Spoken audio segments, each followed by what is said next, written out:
Hello दोस्तों, मैं हूं शुभम त्रिवेदी और आज हम आपको बताने वाले हैं हाई स्कूल मैथ की प्रश्नावली 1.1 का बी क्वेश्चन।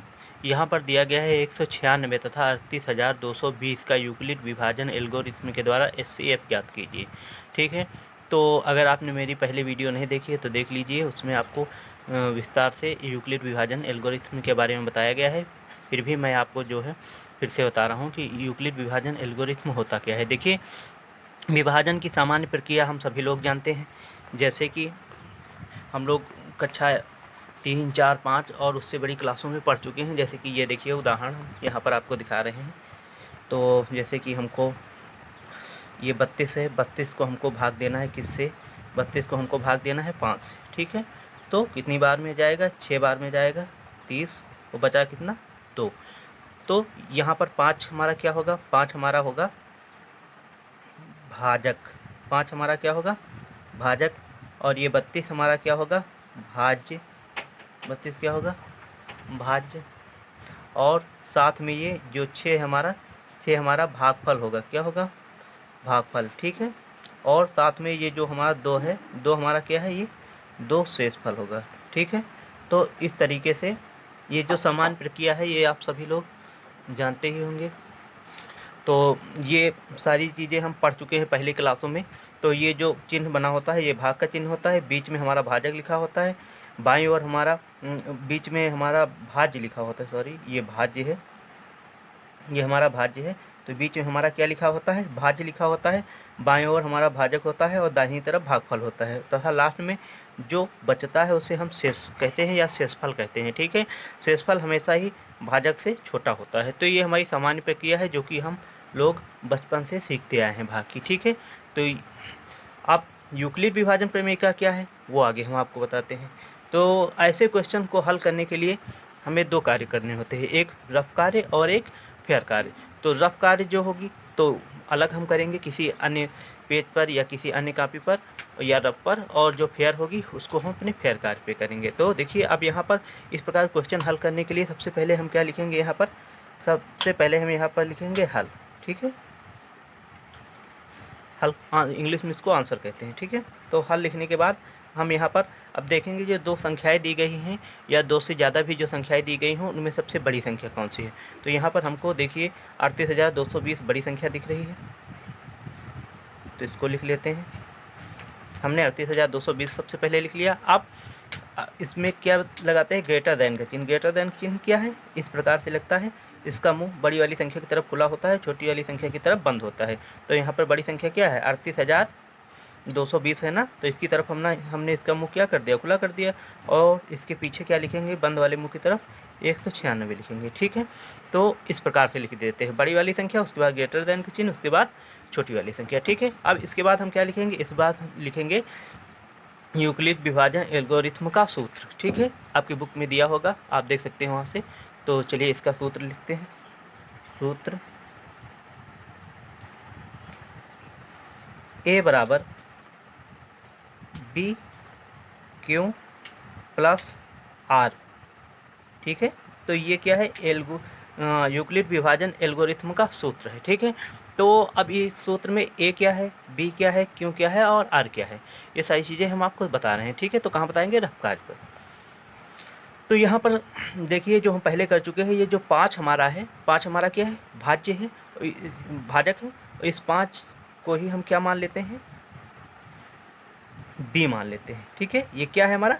बी। और ये 6 क्या है हमारा? भागफल, इसको क्या मानते हैं हम? क्यों। और ये 32 क्या है हमारा? भाज्य है, और भाज्य को ही हम क्या मानते हैं? ए। और ये जो 2 है ये क्या है? शेषफल, यानी कि रिमाइंडर, और रिमाइंडर को ही हम क्या मान लेते हैं? आर। तो इस प्रकार से आप देख चुके हैं कि ये जो हमारा सूत्र है यूक्लिड विभाजन एल्गोरिथ्म का, ये जो सूत्र है ए बराबर बी क्यू प्लस आर। तो इसमें जो आर है वो हमारा शेषफल होता है, जो नीचे की तरफ बच जाता है, जो संख्या बचती है लास्ट में वही हमारी क्या है? शेषफल। और क्यों क्या है हमारा? क्यों हमारा भागफल है, जो दाहिनी तरफ होता है, इस चिन्ह के दाहिनी तरफ। जैसे यहाँ पर 6 है तो 6 हमारा क्या हो गया? क्यों हो गया। और बी क्या है? जिससे भाग दिया जाए, यानी किससे भाग यहाँ पर दिया जा रहा है? 5 से ही तो 32 को भाग दिया जा रहा है, तो 5 हमारा क्या है? भाजक है, यानी कि बी है। और जो ए हमारा है वो हमारा क्या है? भाज्य, यानी कि ए। ठीक है। तो यहाँ पर 32 हमारा क्या है, ए, जो बीच इन दोनों चिन्हों के बीच में लिखी होती है संख्या वो हमारी क्या होती है, भाज्य। तो आप समझ चुके होंगे यहाँ पर ए, बी, क्यू और आर का मतलब क्या होता है। ठीक है, तो यहाँ पर ए का मतलब होता है भाज्य। भाज्य का मतलब जिसको भाग दिया जाए, भाज्य का मतलब जिसको भाग दिया जाए, यानी कि ये जो 32 है ये हमारा क्या है, भाज्य है, यानी कि इसी को बीच वाली संख्या को ही क्या कहते हैं, इस बीच वाली संख्या को क्या कहते हैं हम, भाज्य कहते हैं, यानी कि ए कहते हैं। उसके बाद ये बी हमारा क्या है, बी हमारा है भाजक, बी को हम क्या कहेंगे, बी हमारा भाजक है। ठीक है, यहाँ पर देखिए 5 क्या है, 5 हमारा भाजक है, 5 से ही तो भाग दिया जा रहा है, तो 5 हमारा क्या है, भाजक, यानी कि बी। तो जो बी होता है वो क्या है, भाजक। भाजक मतलब जिससे भाग दिया जाए, जिस संख्या से भी भाग दिया जाए वो क्या है, भाजक। उसके बाद क्यों हमारा, ये जो क्यों है, क्यों क्या होता है, क्यों हमारा भागफल होता है, क्या होता है, भागफल। ठीक है, भागफल का मतलब जो हमारा परिणाम प्राप्त होता है भाग देने के बाद, यानी कि रिजल्ट, जो कि इस चिन्ह के दाहिनी तरफ लिखा होता है, भाग में दाहिनी तरफ लिखा होता है, वही क्या होता है, हमारा भागफल, यानी कि क्यों होता है। ये देखिए यहाँ पर दाहिनी तरफ क्या लिखा है, भागफल, यानी कि क्यों। ठीक है, और अब लास्ट में ये आर बचा, तो ये आर हमारा क्या होता है, आर हमारा होता है शेषफल, कहीं कहीं पे इसको शेष भी कहते हैं। ठीक है, शेषफल या शेष, ये कहाँ होता है, ये देखिए नीचे की तरफ, यहाँ पर 2 बचा, 2 ही हमारा क्या है, शेषफल, शेष। ठीक है, तो आप समझ चुके होंगे कि इस सूत्र ए बराबर बी क्यू प्लस आर में ये ए, बी, क्यू और आर क्या होता है। ठीक है, तो चलिए अब हम क्या करते हैं, अपने क्वेश्चन पर वापस आते हैं। तो अब यहाँ पर हमने सूत्र भी लिख लिया, पहले हम देखेंगे कौन सी संख्या बड़ी है उसको पहले लिखेंगे, उसके बाद छोटी वाली संख्या को लिखेंगे, अगर और कोई संख्या दी होती तो उसको भी लिखते। ठीक है, तो इसी प्रकार से यहाँ पर चूंकि 2 ही संख्या है तो 38,220 पहले लिखा, फिर ग्रेटर दैन का चिन्ह लगाया, उसके बाद 196 लिखा, उसके बाद हमने क्या किया, सूत्र लिखा। अब हम क्या लिखेंगे, चरण 1, क्या लिखेंगे, चरण फर्स्ट, चरण चरण 1 ना, पहला चरण, फर्स्ट चरण। तो इस फर्स्ट चरण में हम क्या करेंगे, क्योंकि फर्स्ट चरण यहाँ पर हमने लिख तो दिया, अब उसके बाद फिर से हम रफ कार्य पे आ जाएंगे। ठीक है, रफ कार्य पे आएंगे तो जो सबसे बड़ी वाली संख्या होगी, पहले तो हम भाग का चिन्ह लगाएंगे, ये देखिए हमने भाग का चिन्ह लगा दिया ना। अब उसके बाद जो बड़ी वाली संख्या होती है, जैसे यहाँ पर 38,220 है, उसको हम कहाँ लिखेंगे, इस बीच में लिखेंगे, भाग के चिन्हों के बीच में। ठीक है, यहाँ पर 38,220। अब इधर क्या लिखेंगे, भाजक हमारा क्या होगा, भाजक हमारा होगा छोटी वाली संख्या, यानी कि 196। तो बाईं तरफ हमारा क्या लिखा जाएगा, 196। अब 38,220 को हम 196 से भाग देंगे, तो देखिए ये कितनी बार में जाता है,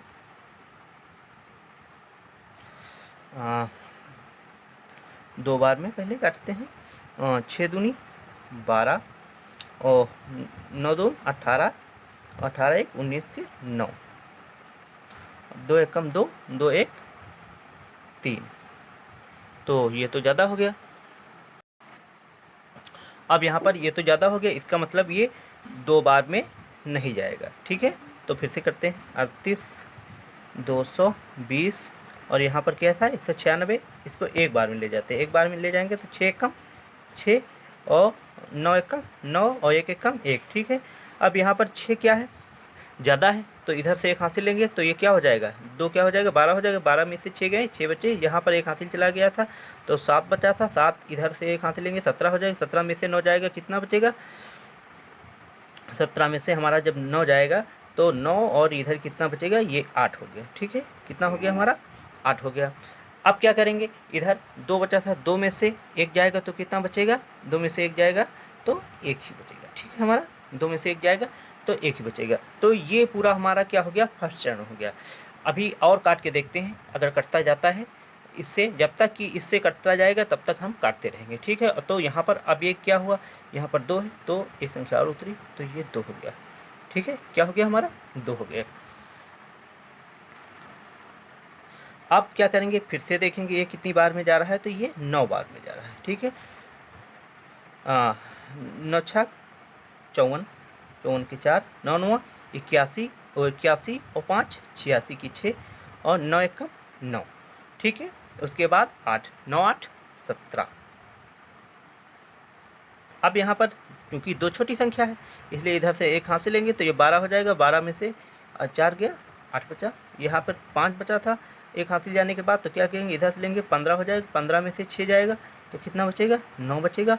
और इधर एक हाथ से लिया था तो कितना बचेगा, 7, 7 में से 7 जाएगा तो 0, और 1 में से 1 जाएगा तो फिर 0। तो इधर आप इधर तो कुछ नहीं लिखेंगे, अब इधर क्या आएगा, 0, 0 आएगा तो कितनी बार में जाएगा, ये 5 बार में जाएगा।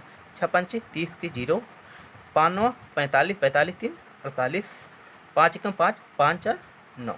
तो यहाँ पर हम क्या देखते हैं, इससे ये जाएगा 0 0 0, तो लास्ट में हमारा शेषफल क्या बचा, 0 बचा। तो ये हमारा क्या हो गया, ये कंप्लीट हो गया। ठीक है, यहाँ पर हमने कितने बार से काटा था, यहाँ पर हमने काटा इसको 1 बार से, तो ये बचा था, ये 2 आया तो 1862 हो गया था। फिर 9 से काटा तो 1764 आया, 1862 से 1764 घटाया तो 98 बचा। 98, एक इधर क्या हुआ, 0 फिर उतर के आ गया, तो ये कितना हो गया, 980।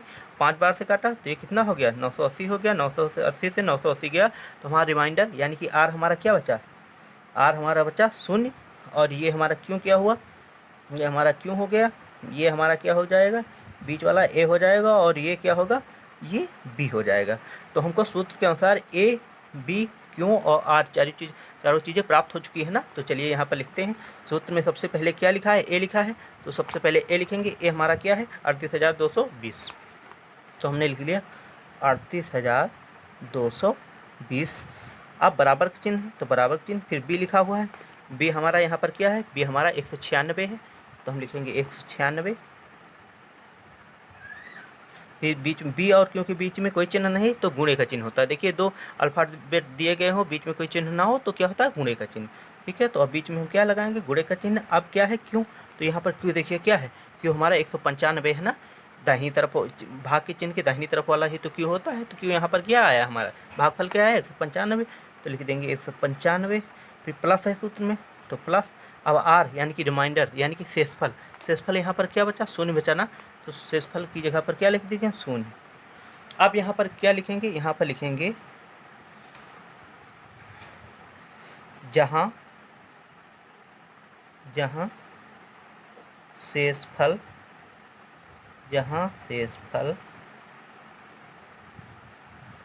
बराबर है 0 के। ठीक है, जहाँ शेषफल बराबर है 0 के। तो अगर शेषफल 0 होता है तो हम जानते हैं कि यूक्लिड विभाजन एल्गोरिथम पूरी हो चुकी है, यानी कि हमारा आंसर आ चुका है। तो अब यहाँ पर हमारा आंसर क्या होगा, तो जो हमारा ये क्यों आता है लास्ट में, जो हमारा ये क्यों नहीं, जो हमारा ये बी आता है वही हमारा क्या होता है, HCF होता है। ठीक है, तो जो हमारा यहाँ पर यूक्लिड विभाजन एल्गोरिथम में जो हमारा यहाँ पर क्या आता है, भाजक, वही भाजक ही हमारा क्या हो जाता है, आंसर। तो यहाँ पर 196 हमारा क्या हो जाएगा, आंसर हो जाएगा। ये हमेशा याद रखिएगा, बराबर के चिन्ह के बाद जो ये बी आता है, यहाँ पर बराबर के चिन्ह के बाद ये जो बी आया है, यही बी हमारा क्या हो जाएगा, HCF। अगर शेषफल 0 आ रहा है तो हमारा जो जिस भी चरण में, जैसे हमारा ये पहले चरण में ही कंप्लीट हो गया, किसी क्वेश्चन में कई चरण बनते हैं, तो जिस भी चरण में लास्ट में शेषफल 0 आ जाए वहाँ के हमको भाजक को ही HCF मानना होता है, यानी कि बराबर के बाद जो होती संख्या आती है, यानी कि जो बी होती है उसी को हम क्या HCF मानते हैं। ठीक है, तो यहाँ पर HCF क्या निकल के आया है, यहाँ पर HCF निकल के आया है 196। तो हम क्या लिखेंगे, संख्याओं